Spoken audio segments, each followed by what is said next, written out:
Well, hello there, and welcome, or welcome back. Welcome to The Legend of Zelda Breath of the Wild, Part 4. Part 4 today, okay?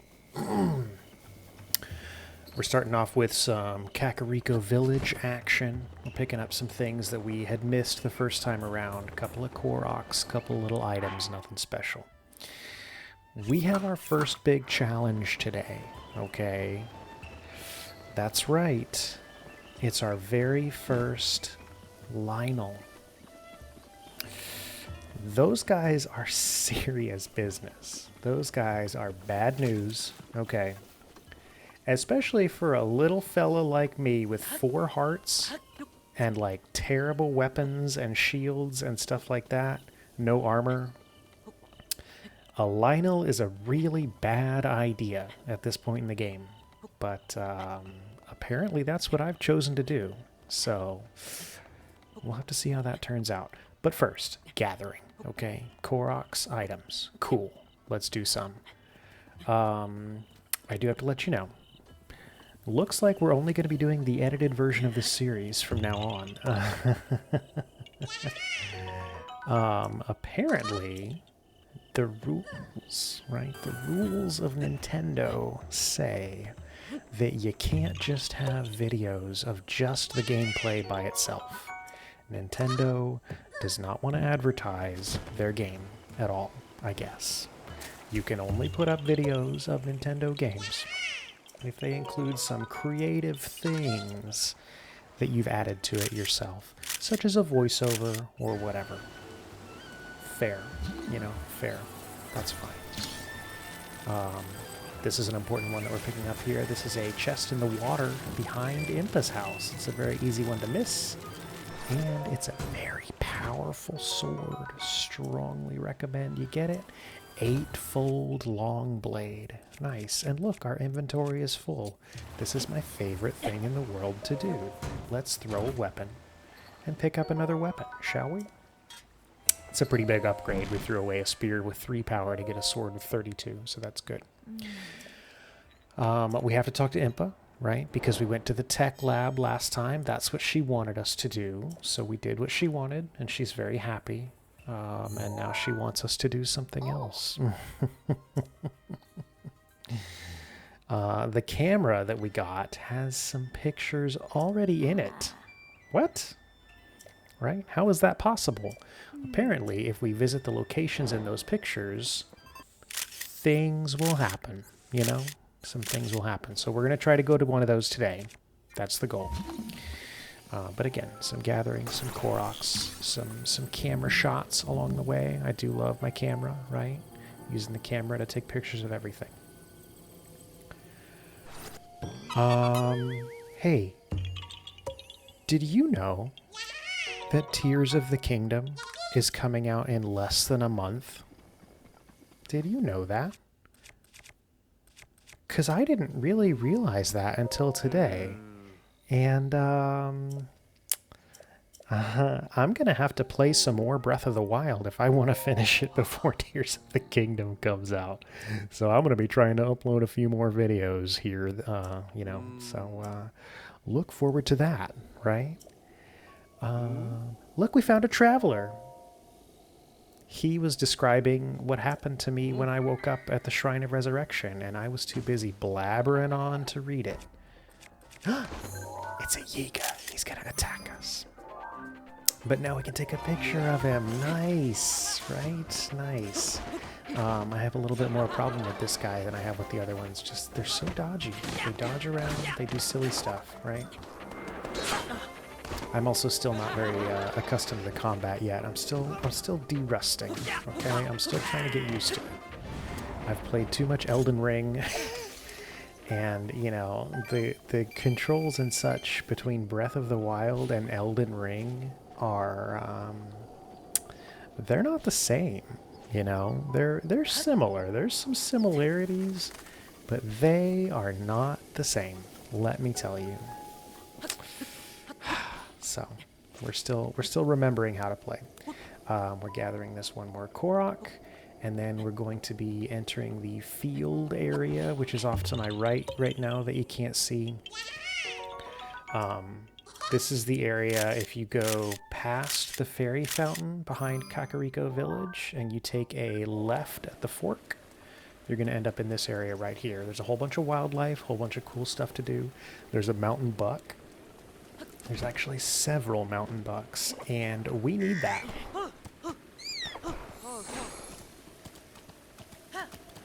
We need a mountain buck. Okay, we need to ride a mountain buck. Hey, did you know that you can ride a mountain buck? In case you didn't already know that, you can ride a mountain buck, right? You can actually ride deer. You can ride all kinds of stuff if you jump on its back, but we need a mountain buck. Okay, there's a shrine in this area. There's a shrine quest in this area. The shrine quest says something something crown of bone on that little platform.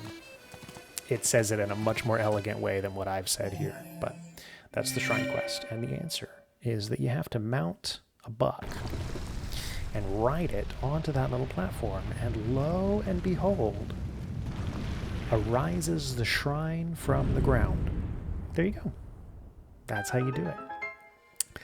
There's also this little bird friend over here playing some music, right? I don't talk to him. I think his name is Cass. Sorry, Buck. I'm sorry about that. You did a great job, though. You really did. Yeah, there's a lot of deer and buck around here. Yeah, you can ride a deer. Look at that. Didn't even mean to do it, right? And then you just hop off his back. It was a twofer. We got 2 for the price of 1 arrow. That's perfect. Yeah, bunch of wildlife around here. Oh, Cass, that's right. Cass is a bird. He plays music. He has a bunch of shrine quests. He kind of travels all over the world, right? And there's several shrine quests that he'll have you do. Look, it's a sneaky river snail. We need that very badly for some upgrades later on. So we're very happy to find sneaky river snails. This whole pool, again, just like this whole area, whole bunch of stuff, right? Bounty of ingredients and animals and things.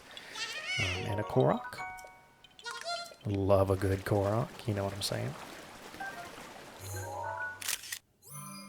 Fish, staminoka bass, you know, just a ton of stuff in this area. This is a really great area to stock up on some things early game because, you know, we don't really have anything before we come here, right? So, and there it is, the Mezza Low Shrine. That's the one that we brought up from the ground. We're going to go climb this tree real quick and grab ourselves a quick friend. Hey, friend. What were you doing under that rock? Hmm? Bye-bye. Bonk. And we have the Mezza Low Shrine. Ancient Trifecta. Now, I'm pretty sure the way that I do this shrine is not the way that you're supposed to, okay? I'm just going to say that right up front. The name of the shrine puzzle is Ancient Trifecta, right? That leads me to believe that you're supposed to do 3 things. That's what a trifecta would be. I believe you're supposed to use your round bomb and your square bomb and an arrow to hit the little crystal thing that's over to the right side there that the laser keeps shooting at. The blue thing right there. But what you can do instead is just stasis on the laser to turn it off and on. And every time it turns off and then turns back on, the laser hits the crystal again. And the whole point of that is that hitting the crystal moves the little pillar that I'm standing on around the room. Normally you would hit the crystal with like your weapon or with a bow or something, but for this shrine, you can't hit it with your bow in every position, so that's why you would want to have your bombs sitting by the crystal to go off. But again, you could just bypass all of that by just using stasis on the laser. Not intended, but you know, it's perfectly fine. That's one of the great things about Breath of the Wild, right? And probably about Tears of the Kingdom too, yeah? Is that you can solve so many puzzles in so many different ways. As long as you can come up with a solution, you're good to go. We're getting a Thunderblade here, by the way. Thunderblade is a really good weapon to get. It's so strong. In fact, it's so strong that it's one of those weapons that I will almost never use. Because it's too strong. Yeah. Not like, oh, I don't want to be overpowered, but like I hoard my weapons, so I don't want to use my strong weapons in case I need it, you know? So then I just don't ever use it. But yeah, the solution to this puzzle, you're going around on the pillar, you want to put that big metal box on top of the button that's at the far platform from where you start. That opens the gate to the end of the shrine. You're good to go.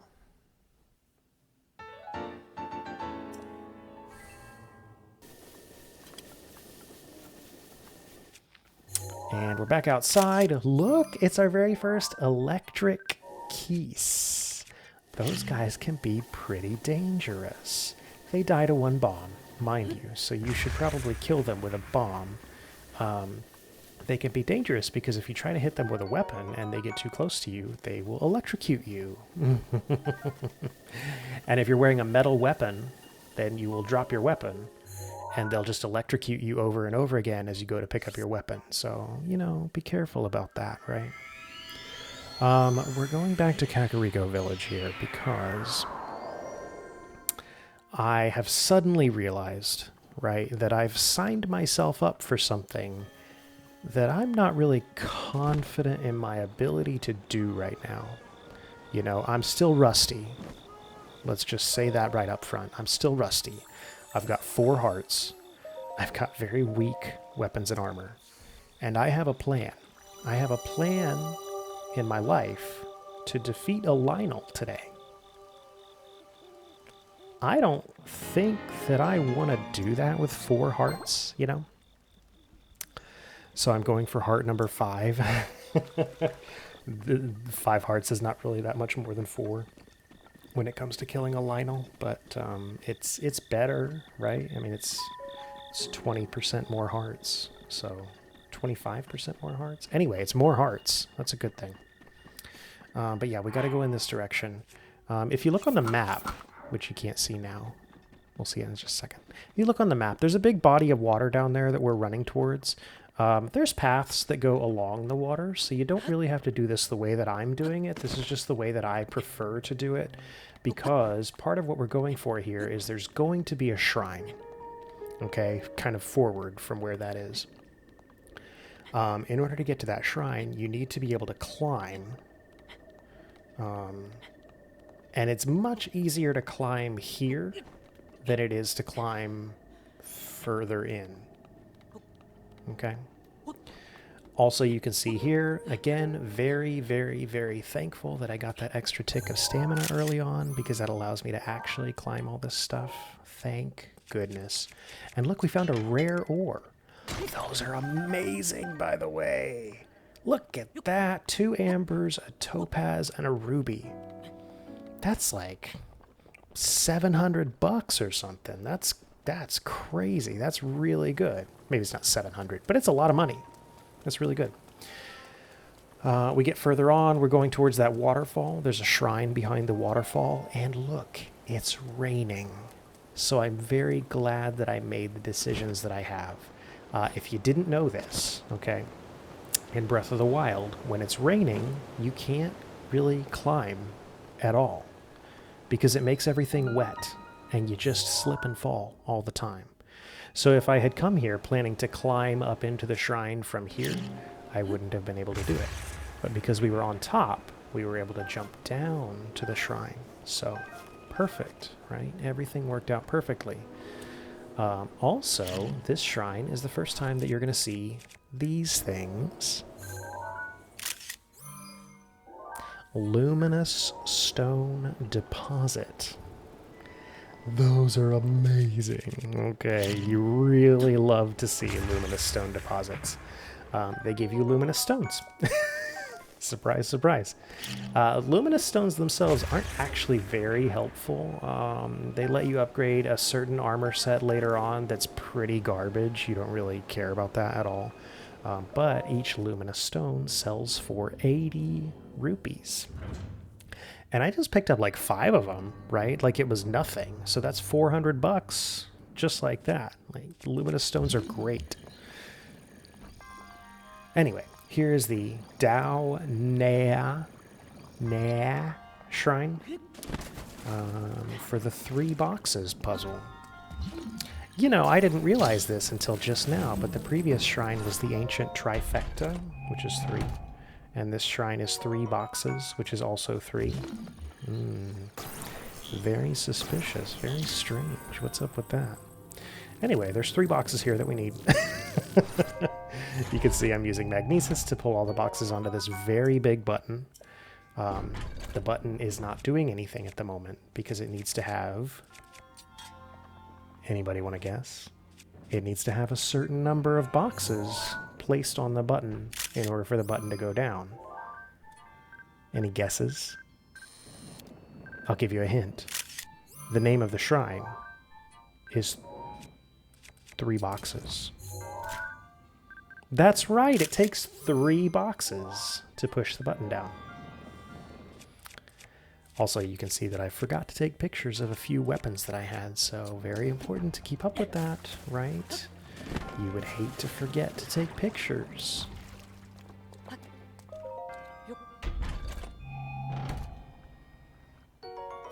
I also forgot to open the chest. Oh, we got a Zora sword. That's a pretty good sword early on.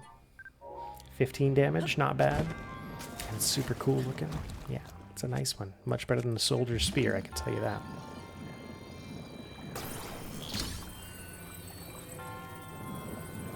And this is our 3rd box, but wait, don't put it on the button yet. We want to open it first, right? What's it got? Amber. Fantastic. Very happy about that. And... boom.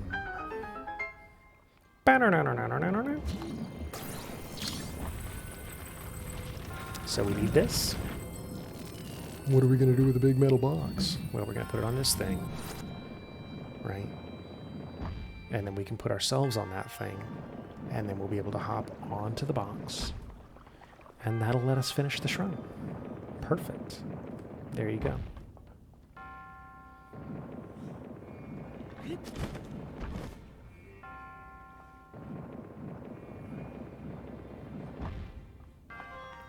I realize that for basically every shrine that you're going to see, I'm just, you know, blazing through it, right? But that's because I've done all of these shrines, I don't know, 10 or 20 times before.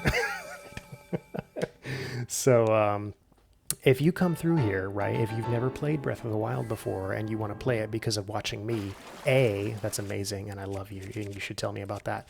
But B, you know, you're probably going to struggle with the shrines a little bit, and that's perfectly okay. This game is not a rush by any means. You know, you can take your time and do the shrine, figure it out for yourself. That's part of the fun of the game, is figuring out how to do all of these shrines. Or even if you've seen somebody else do it, doing it for yourself is still like, that's still a cool experience, right? So, I know I've seen other people play, and you know, you see the way they do shrines, you just see how they play the game, right? And it's very different from how you play. Everybody plays it differently. And that's one of the great things about it. There's so many different ways and things that you can do. Here we're fighting some Lizalfos. These can be relatively dangerous for us at this point in the game. And there's a Korok in the middle of the fight. Hey Korok, be careful. There's a lizard out there that wants to kill you. Oh.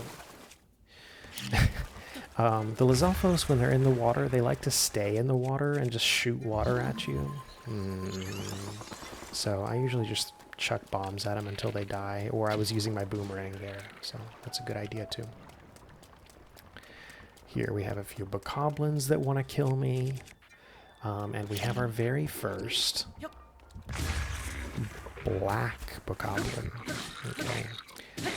In Breath of the Wild, in case you didn't know, most of the normal enemy types have like you know, upgraded versions of themselves, and it's based on color. So there's the regular bokoblin, which is the red, And there's the blue bokoblin, which is stronger than the red. And there's the black bokoblin, which is much stronger than the blue. So this is my first black bokoblin. He's very strong. But I just knocked him into the water. And enemies can't swim, apart from Lizalfos. So he just died immediately. And then up here we have our first blue moblin. So again, same thing. Regular moblins are red. They're, you know, fine, whatever, right? Blue moblins are quite a bit stronger. This guy is a great example of some of the basics of combat that we've already seen. You know, dodging attacks, things like that. He's got like a wide sweeping swing. He's got a stabby attack, right? So you have to dodge differently depending on what he does. He also has a shield. Most enemies with shields, you can't just shoot them whenever you want to because they'll block it with the shield. You can't just swing whenever you want to because they'll block it with the shield. So you have to be able to do the dodgy combat. He also, because he's a blue one, and because we're starting to make some progress in the game, I guess, right? They're starting to drop slightly better equipment. So we get our first spiked Boko shield, which is the strongest one that we have now. That's great. I'm very happy to have that for the Lynel. And up here we have a memory. This is what Impa wanted us to find.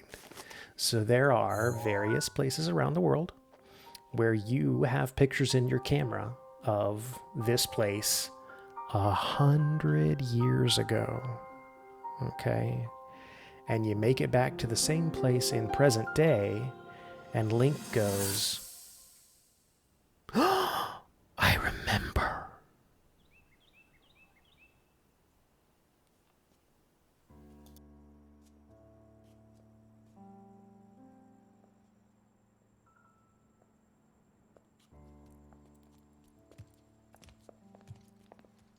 Well, don't keep us in suspense. How'd everything go up there on the mountain?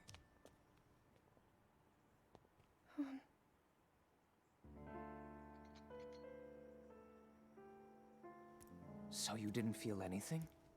No power at all? I'm sorry, no. Then let's move on. You've done all you could. Feeling sorry for yourself won't be of any help. After all, it's not like your last shot was up there on Mount Lynel. Anything could finally spark the power to seal Ganon away. We just have to keep looking for that thing. That's kind of you. Thank you. If I may, I thought you... well, I'm not sure how to put this into words. I'm actually quite embarrassed to say it. But I was thinking about what I do when I'm healing. You know, what usually goes through my mind. It helps when I think about...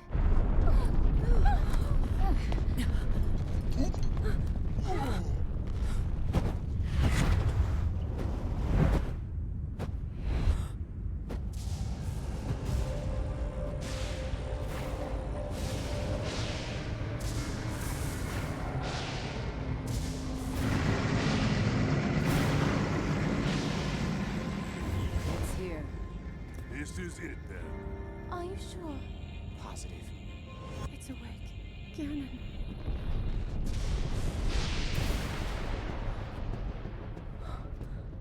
Let's stop wasting time. We're gonna need everything we got to take that thing down. Now, champions, to your divine beasts, show that swirling swine who's boss. Link will need to meet Ganon head-on when we attack. This needs to be a unified assault. Little guy, you get to Hyrule Castle.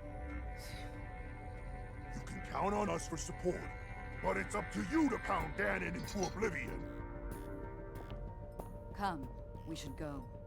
We need to get you someplace safe. No. I'm not a child anymore. I may not be much use on the battlefield. But there must be something I can do to help.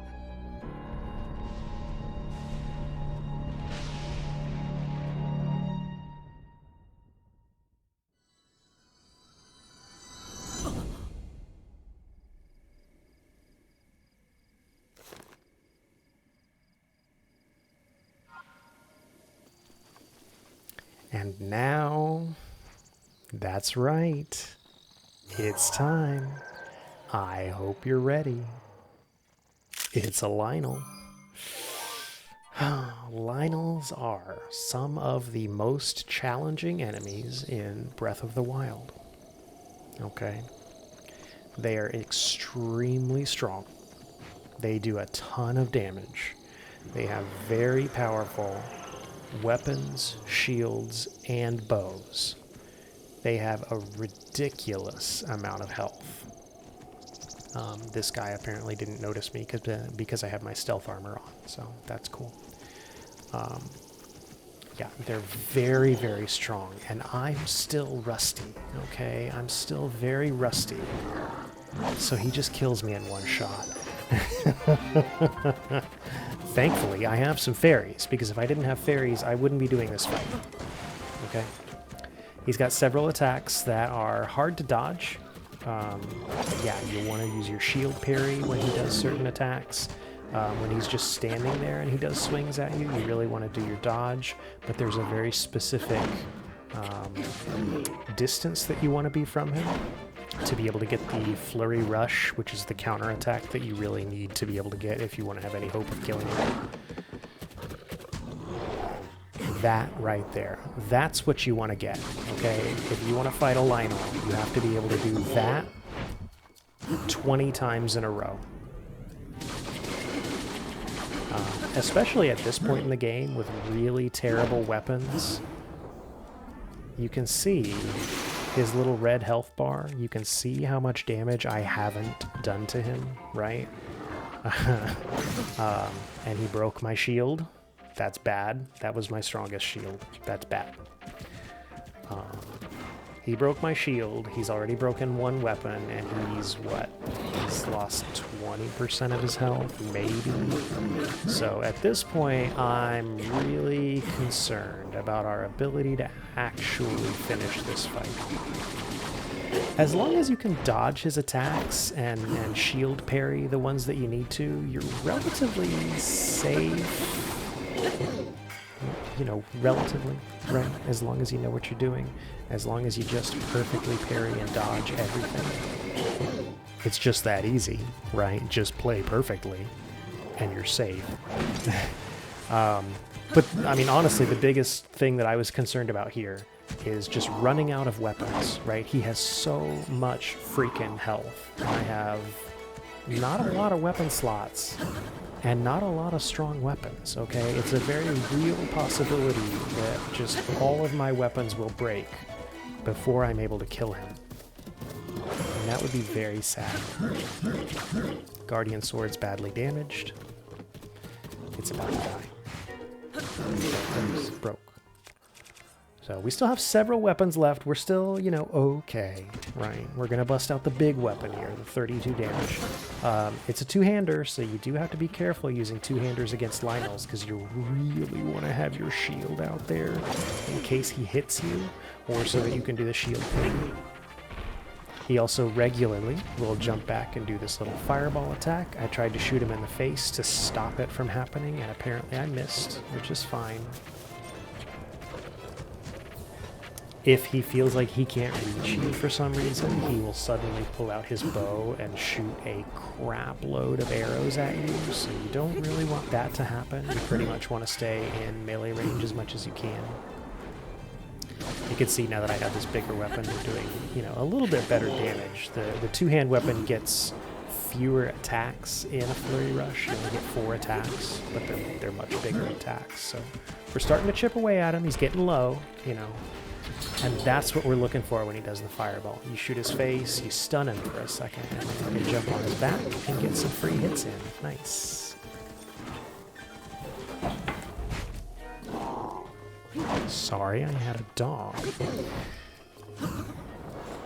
Couple more flurry rushes. He's almost there. He's almost there. He's almost there. Again, just perfectly flurry rush 20 times and it'll be fine.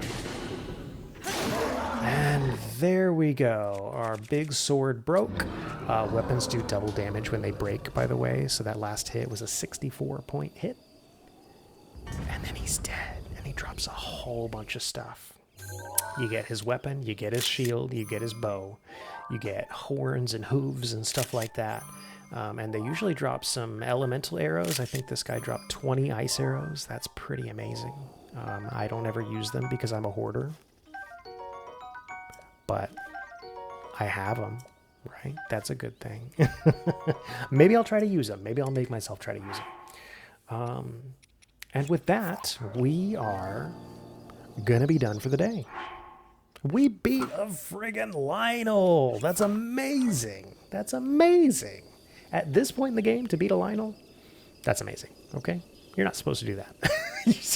If you get to this point in the game, and it's your first time playing Breath of the Wild, don't do that, okay? Don't fight that Lynel. You're going to have a bad time. But we did it. It was amazing. We're going to come back for next time, and I will see you later.